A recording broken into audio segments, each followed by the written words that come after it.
लोग कहते सच्चे गुरु मिले, मैं कहता हूं श्रद्धा सच्ची हो।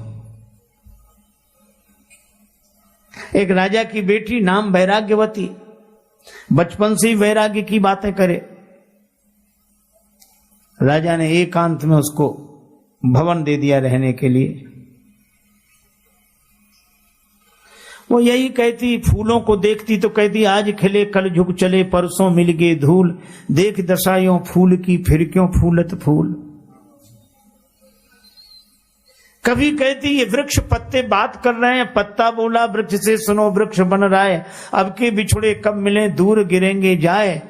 तरुवर बोला पात से सुनो पात मम बात, या घर की यह रीति है एक आवत एक जात। ऐसी बातें करती, बस अकेली में रहती। एक दिन रात्रि का प्रथम पहर शुरू हुआ। भाग्यवती उसके भवन के पीछे एक चोर नकब लगा रहा था। उसने सुना कि इस राजकुमारी को तो सदगुरु की आवश्यकता है। वो बाबा जी बन गया। बाबा जी होने में कठिनाई, बनने में कौन सी कठिनाई। घर में हुई खटपट, चलो गुरु जी के मठ पर, गुरु जी ने काटी चोटी, मांग का बेटा रोटी, बन गए। देखो हम लोग जब संत बनते तो मुड़ते हैं, हम लोग साधु बनते हैं तो गुरु जी मूड़ते हैं। मोड़ दिया, मुड़ गए, अर्थात जगत से जगदीश की ओर मुड़ गए, प्रपंच से परमार्थ की ओर मुड़ गए, असत्य से सत्य की ओर मुड़ गए। इसीलिए मुड़ गए। तीर्थ में जाएं तो जरूर मुड़े, पर हमारे एक परिचित सज्जन है, उन्हें अच्छी तरह जानते हैं। वो सप्ताह में 2 बार मुड़ते हैं, पर आज तक नहीं मुड़े। अपने को बढ़िया मिले, लोग कहें महाराज।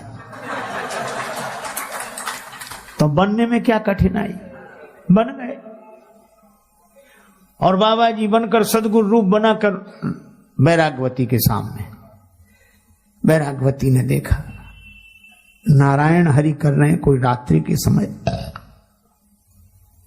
महाराज प्रणाम, जल पी। हाँ प्यासा हूं, जल पिलाओ। लेकिन सुनो सुनो, तुमने दीक्षा ली?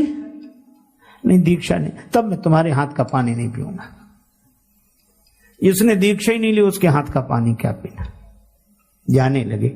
वैराग्यवती ने कहा कि जाओ मत, आप ही दीक्षा दे दो मुझे ताकि मैं आपको जल पिला सकूं। बोला हम विरक्तों की दीक्षा ऐसे घरों में नहीं होती, जंगल में चलो। वैराग्यवती ने कहा कि मेरा तो कल्याण हो, मैं जंगल में चलने को तैयार हूं।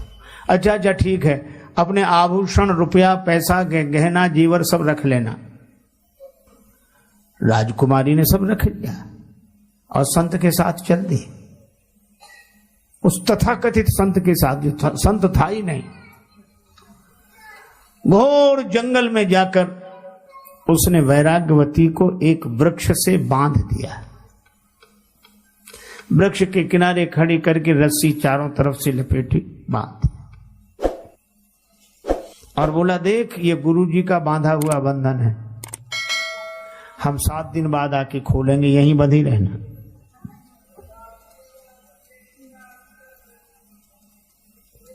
हो सकता है हम जल्दी आ जाएं, परसों ही आके खोल। ठीक है गुरुदेव। और वो सब रुपया पैसा गहना जीवर सब लेके चला गया। अब वो काहे को आने वाला था, वो नहीं आया। दूसरे दिन राजा ने देखा कि वैराग्यवती का पता नहीं।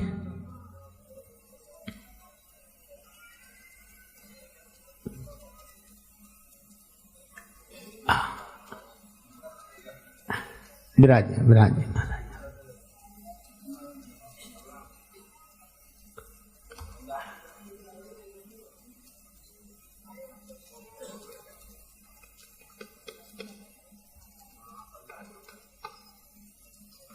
राजा दूसरे दिन अपने घोड़े पर सवार होकर सब जगह वैराग्यवती को खोजते हुए गया। वृक्ष से बंधी हुई बेटी को देखकर कहा कि बेटी तुम्हें ये कौन बांध गया है? वैराग्यवती ने कहा कि मेरे गुरुदेव ने बांधा है। राजा ने कहा, पगली, गुरु लोग ऐसा नहीं करते।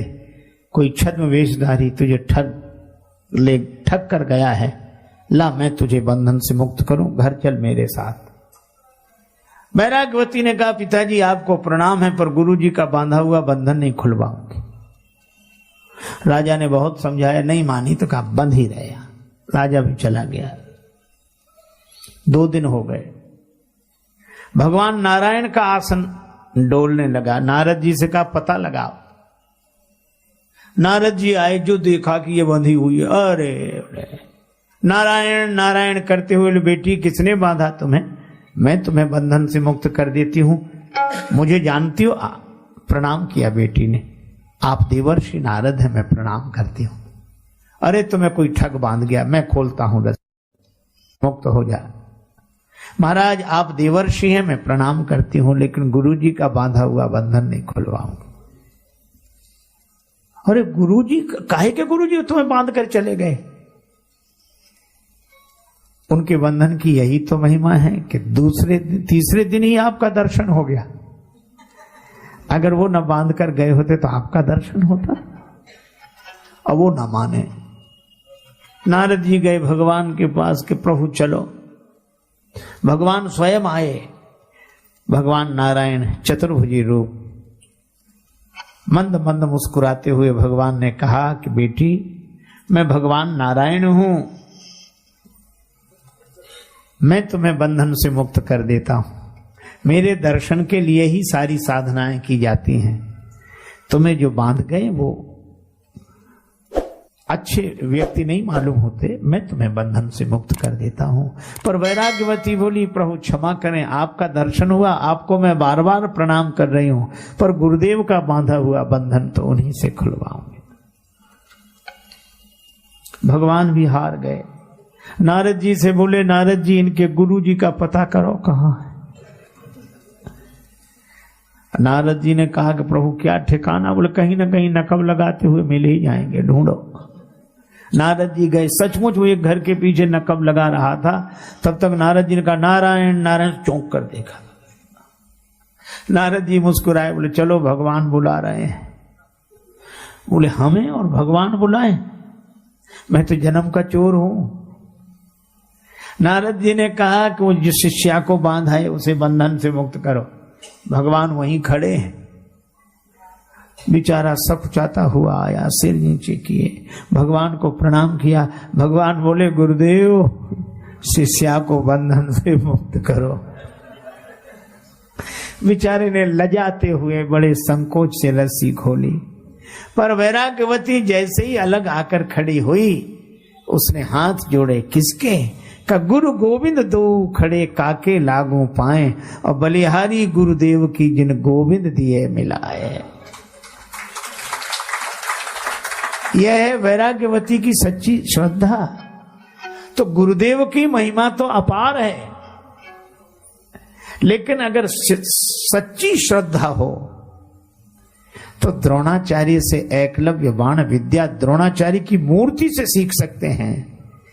तो गुरुदेव के प्रति सच्ची श्रद्धा जीवन में क्या चमत्कार नहीं करती। इसीलिए श्रद्धावान लभते ज्ञानम। पर इस कथा का उद्देश्य यह नहीं है कि गुरु ऐसे ही होने चाहिए। अपनी श्रद्धा सच्ची होनी चाहिए, और भगवान की कृपा से हमें गुरुदेव मिले। और गुरुदेव का द्वार है,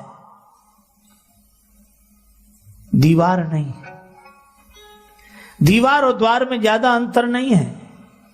दीवार में से कुछ निकाल दो तो दीवार ही द्वार है, और द्वार में कुछ लगा दो तो द्वार ही दीवार है। जिनके पास अहंकार का कुछ लगा है, द्वार ही दीवार बन गया है, और अहंकार का कुछ निकल गया तो दीवार ही द्वार बन गई है। अपनी खुदी ही पर्दा है दीदार के लिए, वरना कोई नकाब नहीं यार के लिए। इसीलिए भाई, जो भगवान के रंग में रंगे हों, भगवान से अभिन्न हो गए हों, ऐसे गुरुदेव की शरण श्रद्धा पूर्वक लें।